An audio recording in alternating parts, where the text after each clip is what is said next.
नमस्कार। Legal voice of India आपका स्वागत करता है। आज हम बात करेंगे part 2, installation of cameras in court rooms आपके लिए क्यों जरूरी है। इसके ऊपर मैंने कुछ हिंट फर्स्ट वीडियो में दिए थे। आगे की बात अब आपके सामने प्रस्तुत करते हैं।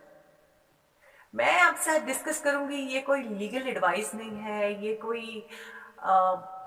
कोई पब्लिसिटी स्टंट नहीं है, इसमें कोई स्वार्थ या मेरा पर्सनल हेतु नहीं है। आज आपसे दिल से डिस्कस करूंगी फैक्ट्स, जो मैं कुछ किससे आंख से देखती हूँ कोर्ट्स में।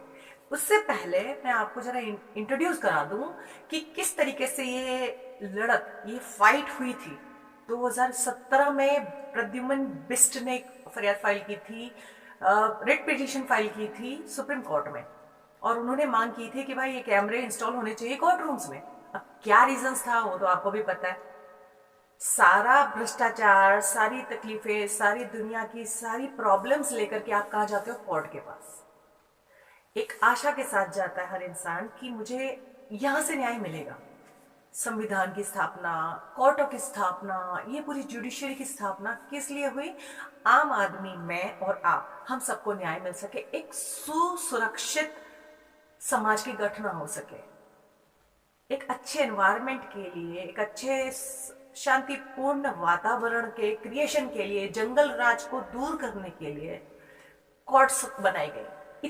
इतने हैवी खर्चे, कोर्ट का इंफ्रास्ट्रक्चर, ये सब क्यों बेयर करते? हम और आप, यस, हम और आप, हमारे टैक्सेस।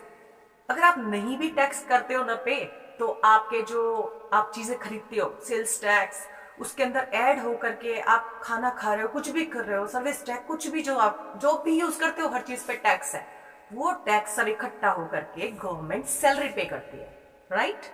इतनी हैवी सैलरीज जजेस को, क्लर्क्स को, पूरा सेटअप बनाने के लिए, इलेक्ट्रिसिटी खर्चा, एवरीथिंग। छुट्टी हो तो भी all are paid, very well paid. Payment के बाद भी रिजल्ट, नाउ रिजल्ट, क्योंकि पेमेंट के बाद भी मन मुताबिक परफेक्शन नहीं आ पा रहा था, इतनी तमाम कोशिशों के बाद भी क्योंकि सफलता नहीं मिल पा रही थी, ऐसी सूरत में 2018 में फिर से पिटीशन फाइल हुई। जैसे कि मैं देख पा रही हूँ, फर्स्ट प्रद्युमन बिष्ट ने फाइल की थी 2017 में, सुप्रीम कोर्ट के अंदर रेड पिटीशन फाइल की थी for installation of CCTV cameras in the court rooms. उसके बाद सेकेंड एप्लीकेशन फाइल की थी स्वप्निल त्रिपाठी ने, ये भी रिट थी। इसके बाद इंदिरा जयसिंह, इनकी भी रिट थी। तो ऐसे करके सारी क्लब करके बहुत सारी जब पिटिशंस प्रेजेंट हो गई थी, पेंडिंग हो गई थी, क्लब इन एप्लीकेशंस के ऊपर एक जॉइंट ऑर्डर किया, जिसमें कि लाइव स्ट्रीमिंग ऑफ कोर्ट्स को अलाउ किया।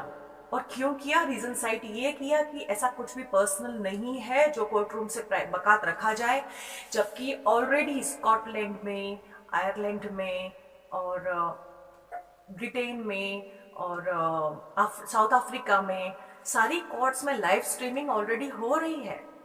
तो फिर इंडिया में क्यों नहीं होना चाहिए? बिकॉज कल्चर, इंसान सब जगह एक जैसे हैं और प्रॉब्लम्स भी ऑलमोस्ट सेम है, फीलिंग्स भी सेम है। मानते हैं कि कल्चरल डिफरेंसेस कुछ अंतर हो सकता है, बट प्रॉब्लम्स, भ्रष्टाचार हर जगह है, it can not be denied. And on top of it, जो लोग अगर केरला में रहते हैं, सपोज गुजरात में रहते हैं, इतनी दूर दूर से वो लोग यहाँ तक सुप्रीम कोर्ट तक दिल्ली में इतना खर्चा करके, इतनी तकलीफ उठा करके सिर्फ हर तारीख पे हाजिर नहीं हो सकते। तो हो सकता है कि उनका वकील कोई गड़बड़ कर रहा हो, वकील उनको मिस रिप्रेजेंट कर रहा हो, कोर्ट में अलग आर्ग्यूमेंट्स कर रहा हो। तो इन सब क्योस को दूर करने के लिए एक साफ सुथरे वातावरण में ट्रांसपेरेंसी आए, लीगल बैटल जो फाइट है वो ट्रांसपेरेंट हो, सिस्टम क्या कर रहा है, क्यों कर रहा है और कैसे कर रहा है, ये सबको पता होना चाहिए। बिकॉज ये आपका, हमारा, हम सबका एक अधिकार है, राइट टू इंफॉर्मेशन, अधिकार है हमारा। तो इस वजह से कोर्ट्स की घटना की गई। अब दूसरी बात पे आऊं, हम हारते क्यों हैं? हमें लगता है हमने केस सही किया है, हमें सच में तकलीफ है, हमारे साथ गलत हुआ है, हम कहते हैं इतने सारे केसेस फाइल हो रहे हैं, 498A के गलत फाइल हो रहे हैं, रेप के गलत फाइल हो रहे हैं, वो सब गिर जाते हैं, मर्डर के चार्ज लगा वो छूट के निकला। क्यों क्यों क्यों छूटते हैं? कभी सोचा है आपने? सारे लोग झूठी फरियाद करते हैं ऐसा तो पॉसिबल नहीं है। किसी को कष्ट होगा ना, जहां आग लगेगी ना वहीं धुआं उठेगा, है ना? तो कुछ तो दाल में काला है, राइट?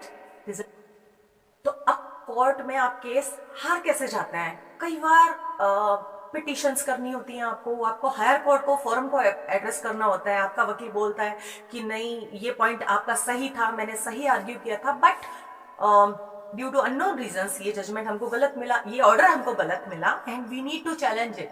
हमको इस ऑर्डर को चैलेंज करना पड़ेगा रिवीजन में, ऊपर की कोर्ट में, चाहे वो सेशन कोर्ट हो, चाहे वो हाई कोर्ट हो, चाहे वो सुप्रीम कोर्ट भी क्यों ना हो। सो ऐसा क्यों होता है पता है? क्योंकि जब ट्रायल कोर्ट में आप माना लाख सच्चे हो, लेकिन जो मुद्दे आपका वकील आप नीचे पेश कर पाते हो ऑन रिकॉर्ड, जो एंट्री होती है, वही मुद्दे आखिर तक जाते हैं। क्योंकि लखेलू वंचाए, हमारे गुजरात में कहावत है, जो लिखा हुआ है वही पढ़ाई में आएगा। तो लाख आप सच्चे हो या लाख आपके पास विटनेसेस भी हैं, ठीक है, लेकिन जो एंट्री अंदर करवा रहे हैं आप, बस जितने एग्जिबिट पढ़ रहे हैं, वही चीज ऊपर तक काउंट होती है, वही सबूत माने जाते हैं, उसी के ऊपर जजमेंट होता है। अब इसका अपन चलो let it go as it is. अब इसके बाद अपन अपनी बात पे आ जाते हैं कि ये गलत गड़बड़ियां जो है उसके ऊपर गलत जजमेंट भी आ जाते हैं। तो क्यों आ जाते हैं? क्योंकि इसके पीछे टेक्निक्स होती हैं, इसके पीछे ट्रिक्स होती हैं, मेंटल लेबर है, स्कीम्स हैं। और ये किन की स्कीम्स, कौन यूज करते हैं, गेम्स कौन खेलता है, मैं बोलना नहीं चाहती, लॉबी बनी हुई है हर फील्ड की तरह। यहाँ पर भी, जुडिशरी में भी, कोर्ट कायदा कानून में भी लॉबी सिस्टम है। हाँ, तो ये बहुत बड़ी बात है कि कोर्ट में जब कैमरा अलाउ किया है ना, ये सबसे बड़ा आशीर्वाद है हमारे आपके लिए। सारी समस्याएं, हमारे सारे दुख, हम गुंडे नहीं हैं, हम तलवार हाथ में नहीं उठा सकते। We are good citizens of India और हम होप रखते हैं केवल न्याय प्रक्रिया से कि हमको न्याय दे देगी कोर्ट। बट अब उसके पीछे बताते हैं कि कायदा क्या क्या करता है जिस वजह से हमको न्याय नहीं मिल पाता है। तो पहली चीज, जब आप बॉक्स में कोर्ट में जाते हो, आपको बॉक्स में लिया जाता है, तो एक पॉइंट फिक्स है जिसपे कि लॉ टिका हुआ है। कायदा ऐसा मानता है कि आप सबको कायदा सब पता है, जबकि लेमैन को कायदे के बारे में नॉलेज नहीं होता, लेकिन फिर भी ऐसा माना जाता है कि जितने भी सिटीजन हैं उनको कायदा आता है। अब ये कायदे की अवेयरनेस, जानकारी देने की जिम्मेदारी किसकी है? सरकार की। हम सबको कायदा पता होना चाहिए, सरकार की जिम्मेदारी है हमको अवेयर करे, हमारे पास घर घर भी जानकारी पहुंचाए, टीवी मार्फत से, डायरेक्ट अपने वॉलेंटियर से, लॉ स्टूडेंट से, वॉट एवर। लेकिन ऐसा तो कुछ होता नहीं है भाई। मैंने तो आज तक नहीं देखा, मेरे पास तक तो कोई आया नहीं था जब तक कि मैं स्टूडेंट थी, राइट? अपने आप माथा मारा, इतने साल पढ़ाई करी और इतने केसेस लड़े और जीते भी। अब जाके मैं कह सकती हूँ यस आई नो लॉ, वो भी कुछ हद तक, बिकॉज ये सरोवर है, इतना विशाल है कि इसमें से पूरा कोई नहीं कर सकता, एक लाइफ के 7 जन्म भी कम है। तो नेक्स्ट पॉइंट कि एक साधारण व्यक्ति, एक लेमैन, एक सिंपल आम आदमी, उसको कायदा कहां से पता होगा? नहीं पता होगा। बट कायदा ऐसा मान के चलता है कि एवरीबॉडी नोज लॉ। अब ऐसे में जब आप बॉक्स में आते हो तो कई बार, हर बार नहीं पर मैं कई बार बोलूंगी क्योंकि मेरी भी रिस्ट्रिक्शंस है, मर्यादाएं हैं, तो फिर आप समझ ही सकते हैं। कई बार डांट करके, डरा करके वो विटनेस को इतना ज्यादा टॉर्चर कर दिया जाता है कि वो दिमाग से अपने वो भूल जाता है, उसकी मेंटल स्टेबिलिटी को बहुत ज्यादा हिला दिया जाता है। और वो ऐसे ही अनजाने में नहीं होता, वो एक टेक्निक है जो सबके साथ ज्यादातर यूज होती है। जिस मैटर में कोई बहुत बड़ी पार्टी इन्वॉल्व है, कोई बहुत बड़ा हाई प्रोफाइल केस है, उस केस में क्या होता है कि विटनेसेस अगर बॉक्स में आए, फरियादी बॉक्स में आया, तो बॉक्स में आने के बाद क्या होता है?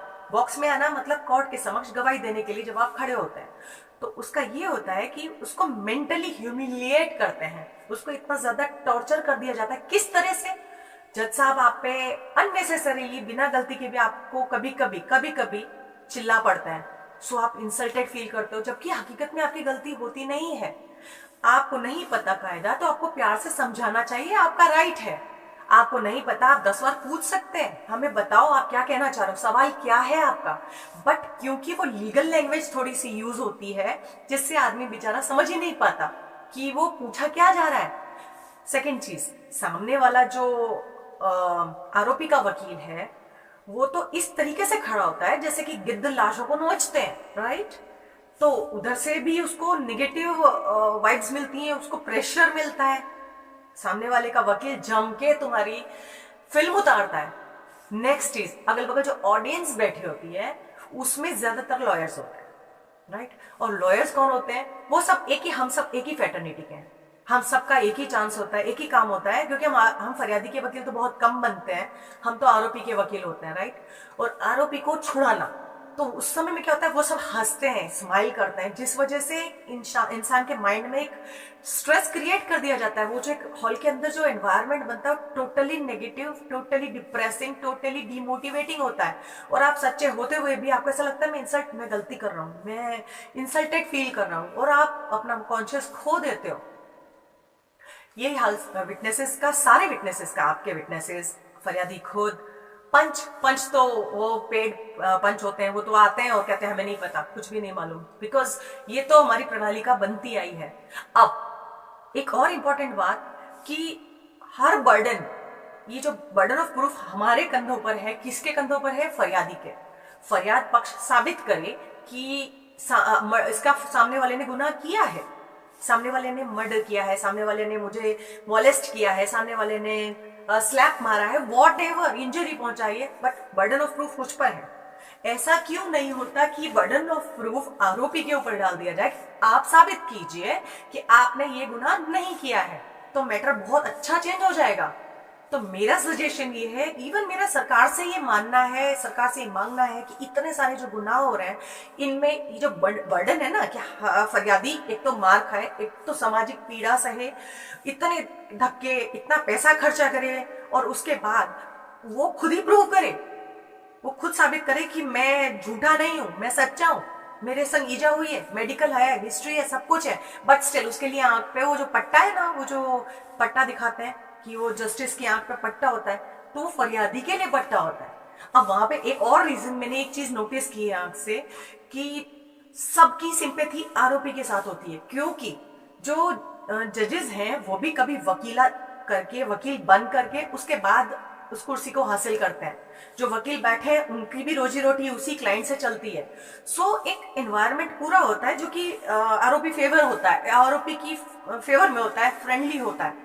इस वजह से इस टॉर्चर से निकलने के लिए अगर कोर्ट रूम में कैमरे लगेंगे, सब अपने आप अपनी अपनी लिमिट्स में आ जाएंगे, मर्यादाएं आ जाएंगी, संबोधन कोर्ट को आप जो करेंगे वो कोर्ट ध्यान से सुनेगी।